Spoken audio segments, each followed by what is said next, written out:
Hello दोस्तों, नमस्ते। आप सब कैसे हैं? हम उम्मीद करेंगे कि आप सब अच्छे ही होंगे। तो आज मैं पुनः फिर से रोहतासगढ़ का एक लेटेस्ट अपडेट आप सबके बीच में लेकर के पुनः आया हूं। और मेरा नाम मनोज उरांव और आप देख रहे हैं मेरा ब्लॉग रोहतासगढ़िया। हम उम्मीद करेंगे कि आप सब होंगे बढ़िया। तो आज मैं लेकर के चलूँगा आप सबको रोहतासगढ़ के एकदम भयावह अखंड जंगल में, जो आप वहाँ की स्थिति को देख करके आप आश्चर्यचकित और अचंभित हो जाएंगे। तो आप इंतज़ार कीजिएगा और बीच में ब्लॉग को स्क्रिप्ट करके मत भागिएगा, क्योंकि वहाँ रोहतासगढ़ के ऐसा जंगल जो आप देख करके कभी सोच सकते हैं या देख सकते हैं कि एकदम वहाँ पर किन परिस्थितियों से जीव जंतु जानवर और वहाँ के लोग जिस स्थिति में गुजरते हैं उसके बारे में बताने का प्रयास करूँगा। तो मैं लेकर के अब चलता हूँ उधर अपने रोहतासगढ़ के उन अखंड जंगलों में।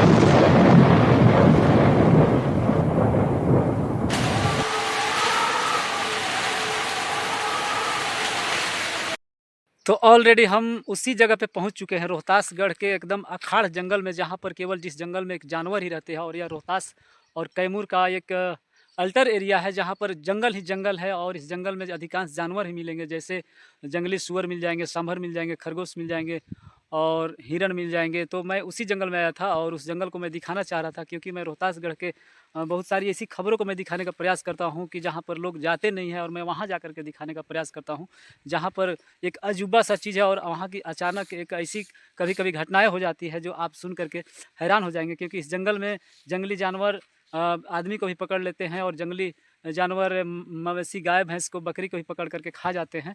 तो मैं उसी जंगल में आया था जहाँ पर एक बहुत बड़ा, यानी रोहतास और कैमूर का सबसे बड़ा अगर जंगल क्षेत्र का भूभाग अगर क्षेत्र है तो यही जंगल है, जिस जंगल का नाम है ये अगल बगल जो गांव है उस गांव का नाम बड़का बुधवा है। और इधर जो आपको मिल जाएंगे चाकड़ी, कछुअड़, और इधर मिल जाएंगे नकटी। और इधर जो है आपको गुप्ता धाम का जो रास्ता जाता है इस क्षेत्र में पश्चिम और उत्तर के बीच का भाग जो है वो पड़ जाता है। और यही जंगल जो सबसे भयावह, खतरनाक और एकदम सन्नाटा जंगल, जिसमें बहुत कम लोग मिल पाते हैं। और इसी जंगल में अभी एक वन विभाग के द्वारा कार्य चलाए जा रहे हैं, जो जानवरों को पानी पीने के लिए, क्योंकि गर्मी के दिनों में यहाँ पर जंगल में पानी नहीं मिल पाते हैं। तो छोटा छोटा ये 20 बाई 20 का एक गड्ढा बना करके उसमें एक रैंप बना करके उसमें पानी डाला जाएगा, ताकि जंगली जानवरों को पानी पीने में सहूलियत होगी। तो मैं दिखाने का प्रयास करूंगा कि कैसे यहाँ पर जंगली जानवर आकर के पानी पिएंगे और कैसे इस जंगल में प्रवेश कर जाएंगे। तो मैं इन सारी चीज़ों के बारे में अभी जिक्र करूँगा। तो आप लोग को दिखाने का प्रयास करूँगा कि यहाँ कुछ मजदूर हो लोग हैं, यानी हमारे आदिवासी उराव भाई ही हैं लोग, जो काम कर रहे हैं इस जंगल में। और ये लड़का देखिए, बाबू क्या नाम है तुम्हारा? पिंटू। पूरा नाम बताओ, पूरा नाम बताओ। पिंटू कुमार उरांव। तो ये उरांव भाषा जानते हो? तो निहा पद्दा कई कई बर्च करे कई दिन काम नन मन जकरा 6 दिन अति इबड़ काम नन लगनर। और निहा भाई अंदर नाम मेरी मोती उरांव। निहा पद्दा कई माधा, यानी यहाँ पद्दा ही दूसरा टोला ना। तो हम यही आदिवासी उरांव भाषा में इन लोग बच्चों से परिचय किए, और ये लोग बता रहे कि माधा से आए, यानी हमारे ही गांव के लोग हैं। और एक टोला पड़ता है, उसी टोला के बच्चे हैं, काम कर रहे हैं। तो यही ये बनाया गया एक फर्श है, और फर्श के बीच में एक रैम है। रैम जो देख सकते हैं, इसमें पानी डाला जाएगा गर्मी के दिन में। और जानवर जो चारों तरफ से आएंगे, चारों तरफ का जानवर आएंगे और इसमें पानी पिएंगे और अपना पानी की प्यास को बुझाएंगे। क्योंकि यहाँ से लगभग 20 किलोमीटर पश्चिम जाएंगे, या 30 किलोमीटर आप 40 किलोमीटर पूरब जाएंगे, या इधर 40-50 किलोमीटर आप दक्षिण जाएंगे, तब नीचे उतरेंगे, तब जानवरों को पानी पीने के लिए पानी मिलेगा, जिसके वजह से जानवर कुछ मर भी जाते हैं। तो उसी जानवर को पानी पिलाने के लिए वन विभाग के द्वारा यहाँ पर कुछ ऐसा बनाया जा रहा है, जिससे पानी पी करके जानवर अपना भूख बुझाएंगे। तो हम इन बच्चों से, लोगों से पूछने का प्रयास करेंगे कि कैसे लोग बना रहे हैं, पानी कहाँ से ला रहे हैं, मटेरियल कहाँ से ला रहे हैं, और कैसे बना रहे हैं लोग, और कितना दिन हो गया।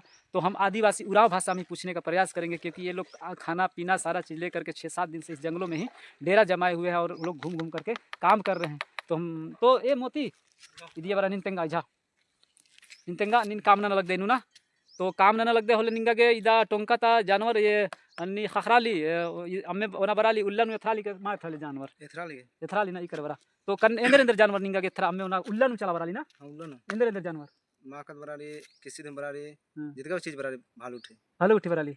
तो और इंद्रा जितका जानवर में खरगोश उठे जितका हाँ जितका बराली उल्लन चला बराली उल्लन हां उल्लन बरा करके निम निम करने वाला लगदा भूंगा काली की बरा के ओना ने झीझाल के बगल बगल बरा के बरा बरा कुझा उझा काली बगल बगल ना इने के अम्मे ना के हाँ तो ठीक रही। तो ई दिन में तेंगा लगतन कि बराली जानवर और ओना ली और अम्मे ओना के भूंगा काली और उल्लन हुआ में ओना खाती तरसार की कुदली इस बालक दस। तो हम यही आदिवासी उराव भाषा में हमको ये लड़का बताया कि जानवर जो है रात तो रात दिन में भी पानी पीने के चक्कर में यहाँ पर पहुँच जा रहे हैं और हम लोग के काम करने की वजह से वह कहीं ना कहीं दूर किनारे किनारे फिर चला जा रहा है और फिर हम लोग के जाने के बाद इस गड्ढे में पानी पी करके चला जा रहा है। तो जंगली जानवर तो अधिकांश रात में ही देखने को मिलते हैं, लेकिन यह लड़का बोल रहा है कि दिन में ही जानवर जैसे किस्सी बताए, माक बताए, है ना, आदिवाद कोटरा बताए, भेड़रा बताए, तो ये सब सारा जानवर जो है पी करके पानी चला भी जा रहा है और आ रहा है। पानी के लिए त्राही त्राही मचा हुआ है क्योंकि कैमूर का पठारी भाग के ऊपर का जो क्षेत्र है पानी से बहुत काफ़ी कोसों दूर दूर तक ऐसे ही रह जाता है। और इस जंगल में तो आप देख ही सकते हैं, महुआ है, प्यार है, गिजिन है, शमसिहार है, बहुत सारा जंगल की ये पौधे पेड़ पौधे की प्रजातियाँ मिल जाएंगे जो आपको हर जंगलों में नहीं मिल पाएंगे, क्योंकि अन्य राज्यों के रहने वाले लोगों को यह जानकारी होगा कि वहाँ पर अलग अलग प्रजाति का जंगल में पेड़ हैं, पौधे हैं। तो यहाँ पर हमारे यहाँ अधिकांश ये सब मिल जाते हैं। और ये जो आप काशी देख रहे हैं, ये दिन काशी बानर, ये जो काशी देख रहे हैं ये काफ़ी एकदम लगा हुआ है और ये लग करके सूख भी जाता है और गर्मी में कभी कभी आग लग जाता है तो यह जल करके खाक भी हो जाता है और फिर पुनः बरसात में उग जाते हैं।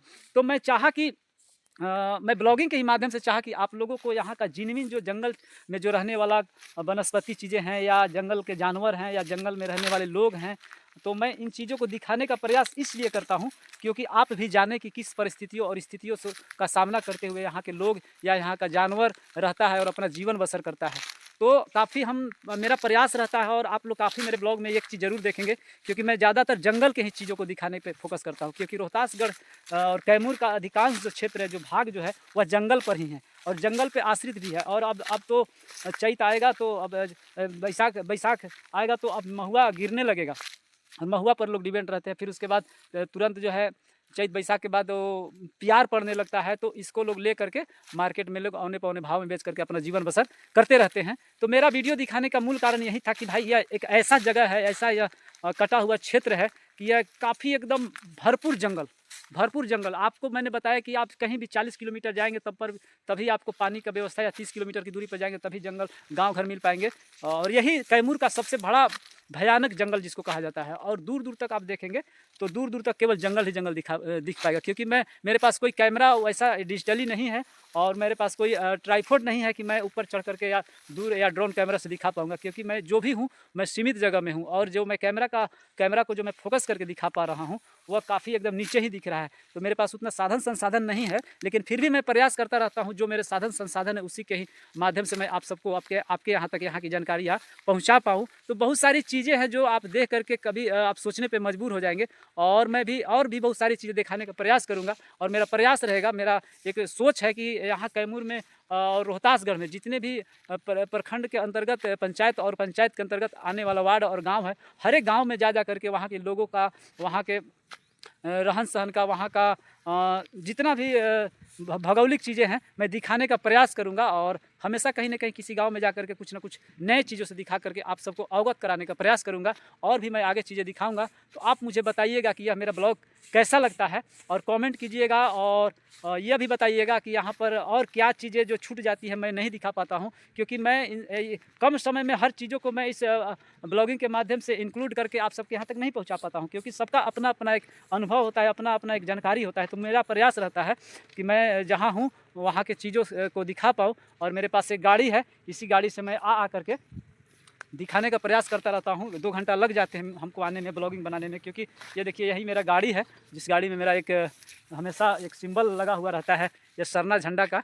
तो मुझे गर्व होता है और हमको लोग किसी गांव में हम प्रवेश करते हैं तो लोग हमें देख करके जान जाते हैं कि यह कोई आदिवासी उरांव का ही लड़का है जो आ करके कुछ न कुछ जानकारी एकत्रित करके लोगों को यहाँ तक पहुँचाने का प्रयास करता है। और मैं उस सबको परिचय में ही बता देता हूँ कि मेरा घर माधा है और मैं आप सबके बीच में आया हूँ, तो आप हमें कुछ जानकारी दीजिए ताकि हमारी यहाँ की जो जिनमिन जानकारियाँ और जो आवश्यकताएँ या परिस्थितियाँ हैं ताकि मैं लोगों को यहाँ तक पहुँचा सकूँ। तो उधर से भी ट्रैक्टर आ रही है बोल्डर लेके, पत्थर लेकर के, बुजुर्ग पत्थर बोल्डर उंदरा के बराली आ बोल्डर निम इधर इन्नो अट्टो की आदिन प्लेन ननो की इदिन फिनिशिंग ननो की अबलर चियोर तो थोड़ा सा ब्लॉग कोहा मनो तो आदिन निम स्क्रिप्ट मानन के और निम एयर के। तो मैं यही बोल रहा था कि एक गाड़ी आ रही है, ट्रैक्टर आ रही है जिसपे पत्थर बोल्डर आ रहा है, जिसको बिछा करके नीचे और प्लेन करने का लोग काम करेंगे। और यह मेरा वीडियो थोड़ा सा लंबा हो जाता है तो आप वीडियो को अंत तक जरूर देखिएगा और देखेंगे तभी समझ में आ पाएगा कि सुदूर क्षेत्रों में जंगलों में भी कैसे लोग जंगली जानवर को पानी पिलाने के लिए करके एक बंदोबस्त कर रहे हैं जो काफ़ी एकदम कठिनाइयों से भरा हुआ है। और ये सारे लोग हमारे ही भाई लोग हैं और अपना मटेरियल पत्थर को जो पत्थर दिख रहा है इसमें लोग ला रहे हैं। तो अध्यक्ष भाई रोहतास गढ़िया ब्लॉग को देखने वालों को क्या कहेंगे? निमा पद्दा ये इंदर नामेरी और निमेंदर नाना लगदर तेंगा माधा ग्राम माथा ती बच कदर तो इंदर नाना लगदर दिया वन विभागी काम नाना लगदर ना। तो जंगल नु ई टोंका नु निमगे नी एथराली जन्ने की माख मंजा करे किसी मंजा करे इबरा चीज खखराली की मां खखराली काम ननु पीरियड नु खखराली निंगा के महेंद्र भाई निंगा के खखराली जानवर खखर की चंद्र अंदर जानवर खखर की चेचर की उल्लन लीला लीला लीला लीला माख बानर ना लीला किसी हो ना। तो आओ इंद्र भेडरा कोटरा हां तो इदा इसे हा पद्धता बगलता सिंकल दा दूसरा टोलता इसु बालक दस की टोंका नु काम ना लगदम आ काम ननु खखरा काली ना। तो इदिन में एदाल कन आलरिन ताकि इगने में एदाल कन आलरिन कि गुजा नहीं कचना कनु कालो। तो इदा ई जो टोंका कली ना कैमूर रोहतास गढ़ता हरमती कोहा टोंका कली ना टोंका कली की मांगला मल्ली कली ना। तो ई टोंका नु जानवर निंगा उल्लन नु ना खखरो को एरा के चा निकरी मालर के खखरी की है ना। तो यही हमारे महेंद्र भाई थे निहाइंदर टोटम टाइटल लेंद्रा री गोत्र लकड़ा लकड़ा तो गुचाए नु लकड़ा निकलना। तो यही हम आदिवासी उराव भाषा में बोल रहे थे कि यही जंगल एक ऐसा जंगल है जो सबसे बड़ा घना और सबसे भयानक और भयावह और खतरनाक भी एक तरह से कहेंगे। इसमें सारे जंगली जानवर मिल जाएंगे वो भी दिन नहीं। तो बच बचा करके लोग काम कर रहे हैं देख रहे हैं लेकिन फिर भी कुछ जानवरों को नहीं कर पा रहे हैं क्योंकि इनके पास कुछ है नहीं। तो काम करने आए तो काम करके लोग चले जाएंगे। यही सब सारी चीज़ें थी और जो मैं दिखा पाया हूँ एक काफ़ी एकदम सुदूर क्षेत्रों में आकर के मैं ब्लॉग बना रहा हूँ वीडियो दिखा रहा हूँ। बहुत सुदूर क्षेत्र का यह जगह है और परिसीमन एक अलग तरीके से भौगोलिक स्थिति एकदम जटिल है रोहतासगढ़ का। और आएंगे तो आपको खुद पता नहीं चल पाएगा कि हम कहाँ आए, पता ही नहीं चलेगा किधर से रास्ता है, किधर से निकलना है, किधर पानी है, किधर लोग मिलेंगे, किधर गांव है। कुछ चीज़ें आपको एकदम कन्फ्यूज़ कर देगा, मैं यही बोल रहा था। तो बहुत सारी चीज़ें हैं तो मैं अब ब्लॉग को लंबा जाने नहीं दूंगा और बहुत सारी चीज़ें आप सबको ब्लॉग के माध्यम से बताने का प्रयास करूँगा। और सुबह सुबह का समय था तो मैं निकला 7 बजे, अब तो 9 बज चुके हैं, 2 घंटा मुझको आने में लग गया। मुझे पता चला था कि वहाँ काम हो रहा है तो मैं चाहा कि वहाँ ग्राउंड का कुछ चीज़ें मैं आप सबको दिखा पाऊँ। तो यह मेरा ब्लॉग आप सबको कैसा लगता है आप ज़रूर कमेंट करेंगे और लाइक करेंगे और हमारे इस रोहतास गढ़िया ब्लॉग को सब्सक्राइब करेंगे क्योंकि आपका ये किया हुआ सब्सक्राइब और आपका किया हुआ कमेंट ही मेरे लिए एक बहुत बड़ी चीज़ होती है। तो मैं अब यहीं ब्लॉग को समाप्त करूंगा। तब तक के लिए फिर हमें आप विदा दीजिए। तब तक के लिए सभी को जोहार, जय धर्मेश, जय आदिवासी।